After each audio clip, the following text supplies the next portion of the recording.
everybody fighting against illegal immigration is persona non grata with this administration, including right now Eric Adams, the mayor of New York City. The guy's been complaining about illegals in his town, how much it costs. He's trying to get some help from the federal government because it's their job, frankly, to fix the illegal immigration situation, and they're not doing it. So he's speaking out against Biden. And so what did they do? In public, the feds showed up. He's under investigation right now. He and his people are all under investigation. FBI, right? Yeah, from the FBI. Mm-hmm. So not only did they just go to one of his main aides' house and search that house, but they also seized Adams's phones and tablet on the street in New York City, in public, because I'm sure they're trying to embarrass him right now. There's a public political vendetta going on against him, and the only thing people can figure out is that it's retribution for all the noise he's made about Biden letting him down on immigration because there's so many illegals in his city. I mean, it's blatant. Because otherwise, let's say you're doing an investigation. Let's say it's legitimate, and you should have, shown up at the house of one of his top aides.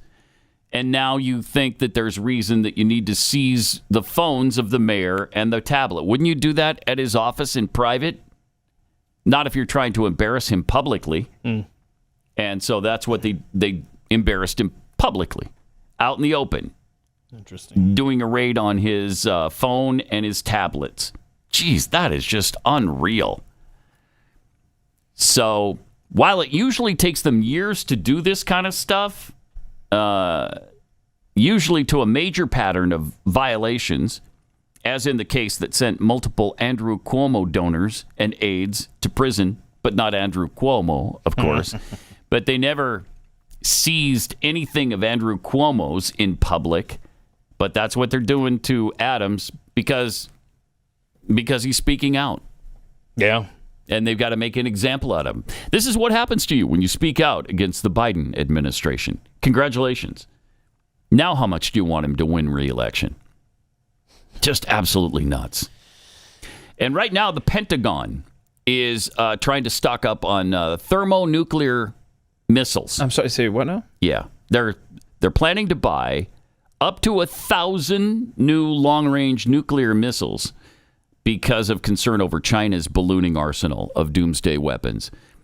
So even as Biden is set to meet Xi Jinping face-to-face for the first time in a year this week in San Francisco, they are ramping up the production of new missiles to be carried by B-52 bombers and ultimately the new futuristic B-21 Raider stealth bomber, which made its first flight in California on Friday. So because everybody else is ramping up their nuclear arsenals, and we've just been sitting here sort of dormant for an awfully long time, they're starting to think, at least, hey, you know what? Maybe we should do something about this. Never mind all the stuff we're sending to Ukraine. Right. That's right. Yeah, don't worry about that. All the conventional weapons that we've lost because we had to give them all to Ukraine. Your missiles are in Vlad's house. But at least they're starting to think, oh my gosh, wow, we're not keeping up with the Joneses. Maybe we should. Is that possible? Well, I feel safe now because the Biden administration is on it. Exactly right. And yeah, exactly right. We're good. Now, this is one of the things that I don't mind spending some money on. This is apparently going to cost about $16.2 billion. Mm-hmm.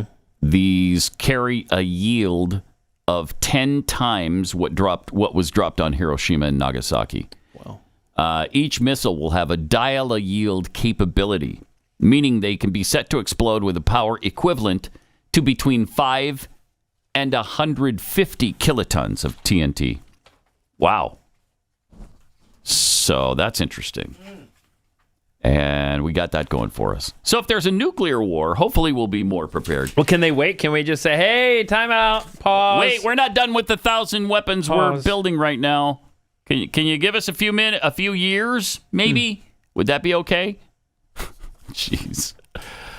And of course, it wouldn't be okay because we have allowed ourselves to fall behind in the production of all manner of weaponry. And, our military people, the Pentagon's starting to become concerned about it. When we're out of ammo and we've given all our defensive capability and offensive capability to Ukraine, that's kind of a problem.